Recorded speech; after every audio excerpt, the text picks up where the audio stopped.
भवानीपुर के को लेकर ही बात करें। शुरू में आपको ये समझ में आया होगा कि ममता बनर्जी इतनी बड़ी नेता, कहाँ उनको भवानीपुर में कोई टक्कर देगा, खासतौर पे तब जब ऑलरेडी शुभेंदु एक दूसरी सीट पे लड़ रहे हैं। लेकिन बीजेपी ने वहाँ पर क्या किया कि जो उसका कोर वोटर हो सकता है, भले ही अभी नहीं है, लेकिन जो हो सकता है, जिसमें पोटेंशियल है, उसके हिसाब से अपनी रणनीति बनाई। जैसे उसमें 60 से 70 हज़ार मुस्लिम वोट है, उसको बीजेपी ने एक्सक्लूड किया। उसके बाद गुजराती मरवाड़ी लगभग 59 से 60 हज़ार वोट हैं।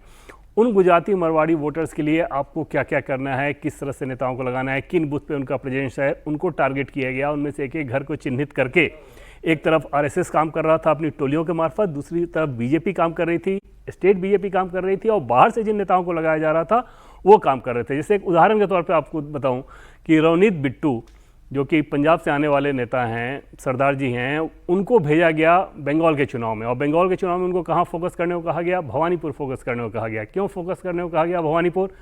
वहाँ पर जो सिख कम्युनिटी के वोटर्स हैं, जैसे बीजेपी को ये समझ में आया कि इतने वोटर्स यहाँ सिख कम्युनिटी के भी हैं, संख्या बड़ी नहीं है, लेकिन जितनी है उनको चिन्हित करके, उनको टारगेट करके, और रवनीत बिट्टू को ये कहा गया कि आप गुरुद्वारा के मार्फत वहाँ पर जब जाते हैं तो लोगों से मिल रहे हैं तो बातचीत करें, वहाँ उन्हें समझाने की कोशिश करें।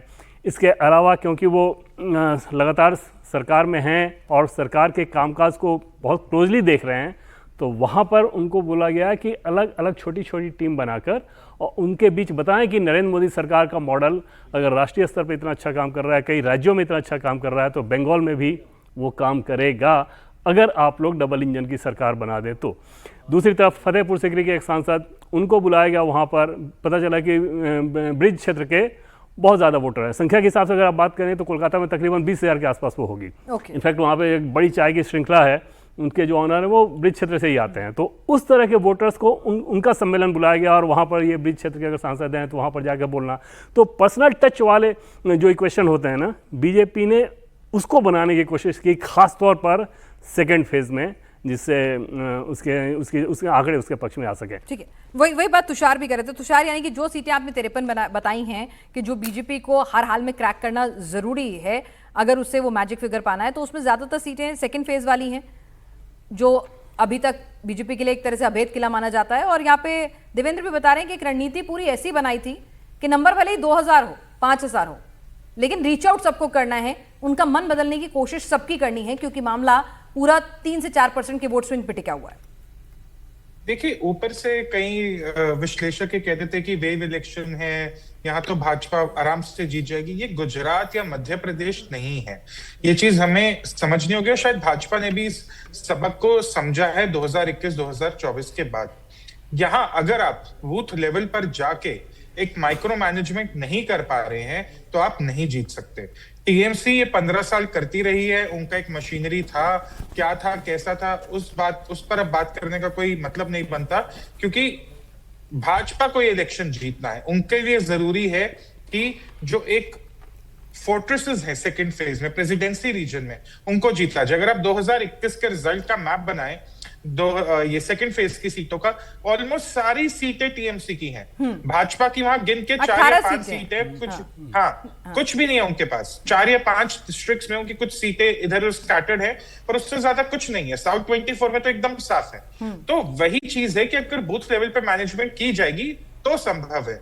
और यहाँ पर ये 50 सीटें, तभी मैं बार बार घूम फिर के यहीं पे आ जाता हूं कि आप नहीं चाहते कि कल जब 12 बजे है, टीएमसी का आंकड़ा कहीं 150-160 हो, भाजपा का आंकड़ा कहीं 125-135 पर, क्योंकि फिर बहुत मुश्किल हो जाएगी, फिर वहां से कमबैक करना लगभग असंभव होगा। ठीक है, अजीत जी, आप तुषार जी की बात से थोड़ा इत्तेफाक रखेंगे, क्योंकि जब सब लोग कह रहे थे कि वेव वाला चुनाव है, सुनामी वाला चुनाव है, जनता उठ खड़ी हुई है, आप बार बार बड़ा एप्रीहेंशन रख रहे थे कि ये इतना वेव वाला चुनाव नहीं है। अब तुषार भी वही बात कर रहे हैं कि भाई ये बाकी स्टेट जैसा नहीं है, यहाँ बीजेपी का एक लेगेसी संगठन या नेचुरल वोटर नहीं है, और इसीलिए बंगाल का अब फाइनल, अब भाई कल सुबह का इंतजार करना है। फाइनल असेसमेंट आपका कुछ इन्फ्लुएंस हुआ है, कुछ चेंज हुआ है, या अभी भी आप कह रहे हैं कि टक्कर बराबर की है? नहीं, देखिए, हम लोग जो जिस दिन बात कर रहे थे एग्जिट पोल पर, उस दिन तो हम लोग सिर्फ आंकड़ों पर बात कर रहे थे, क्योंकि वही टॉकिंग पॉइंट था, वही रेफरेंस पॉइंट था हम लोग के सामने।